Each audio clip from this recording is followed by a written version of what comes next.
ఇంట్లో డబ్బు స్థిరంగా నిలవాలంటే ఖచ్చితంగా పాటించవలసిన నియమాలను మనం ఈ వీడియోలో తెలుసుకుందాం.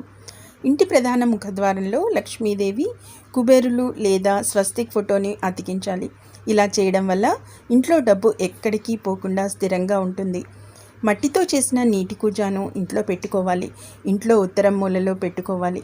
ఈ కూజ ఖచ్చితంగా మట్టితో చేసినదే ఉండాలి. మీరు సంపాదించిన డబ్బు మొత్తం ఇంట్లోనే ఉండటానికి ఇది సహాయపడుతుంది. కూజ లేదా మట్టి కుండ ఇంట్లో పెట్టడమే కాదు, అందులో కంపల్సరీ నీటిని నింపాలి. ఖాళీ అయినా కూడా వెంటనే నీళ్లు నింపి పెట్టాలి. అలాగే కూజ లేదా కుండను తెరిచి ఉంచకూడదు, మూత పెట్టుకోవాలి. మెటల్ తాబేల్ని ఇంట్లో పెట్టుకోవడం వల్ల చాలా మంచి జరుగుతుంది. అన్ని రకాల ఇంటి సమస్యలను దూరం చేస్తుంది. కుటుంబం ఆరోగ్యంగా ఉండటానికి ఇది ఎంతో సహాయపడుతుంది. సిల్వర్ లేదా ఇత్తడి లేదా రాగి పిరమిడ్ని ఇంట్లో పెట్టుకోవడం వల్ల ఇంట్లో వాళ్ళందరూ కలకాలం సంతోషంగా ఉంటారు. ఇంట్లో వాళ్ళందరి ఆదాయం కూడా పెరుగుతుంది. షాప్లో చాలా బ్రైట్ లైటింగ్ పెట్టడం వల్ల ఎనర్జీని ఇచ్చి డీల్స్ వేగంగా కుదిరేలా చేస్తుంది. అయితే ఇంట్లో షార్ప్ లైటింగ్స్ పెట్టుకోకూడదు. మీ వ్యాపారం మెరుగుపరుచుకోవాలంటే ఈశాన్య మూలలు అందంగా ఉండాలి. అలాగే గోడలు చీలిపోకుండా ఉండేటట్టు జాగ్రత్తలు తీసుకోవాలి. చీలిపోకుండా అందంగా ఉంటే పాజిటివ్ ఎనర్జీ పెరిగి మంచి లాభాలు పొందుతారు.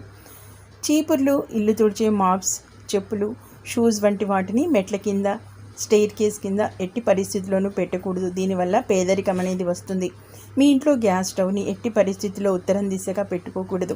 దీనివల్ల ఇంట్లో ఆర్థిక సమస్యలు మొదలవుతాయి. ఇంట్లోకి సమానంగా వాస్తు ఎనర్జీ అందకపోతే కుటుంబ సభ్యులు అనారోగ్యం పాలవడం, తరచూ గొడవలు పడటం, కుటుంబంలో డబ్బు సమస్యలు ఎదురవుతూ ఉంటాయి.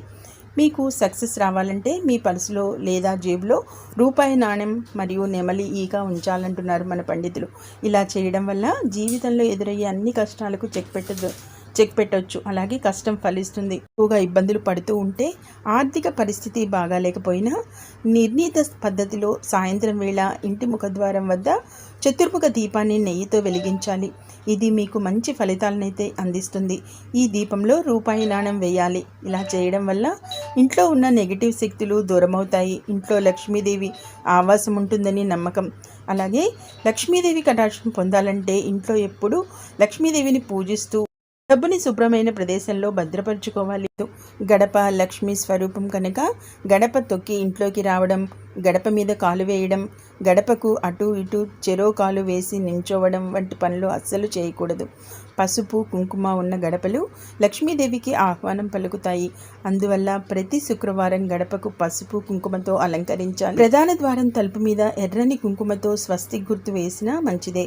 అలాగే శుచి శుభ్రత ఉన్న ఇళ్ళు లక్ష్మీదేవికి ఆలవాలం కనుక ఇంట్లోని పనికిరాని వస్తువులు, విరిగిపోయిన చెడిపోయిన వస్తువులు ఎప్పటికప్పుడు బయట పారేయాలి.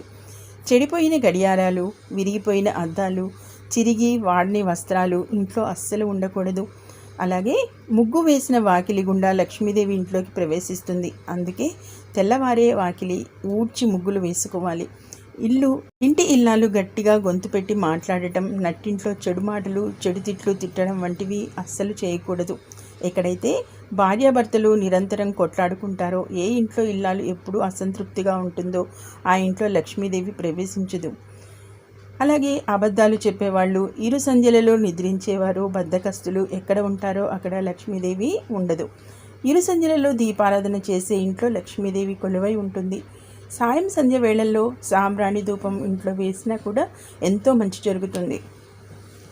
సత్యవాదులు, ధార్మిక, నైతిక ప్రవర్తన వారి ఉన్న ఇంటి పట్ల లక్ష్మీదేవి ఎప్పుడూ ప్రసన్నురాలై ఉంటుంది. వెండి, బంగారు వంటి హారాల్లో, ముత్యాలలో లక్ష్మీదేవి కొలువై ఉంటుంది.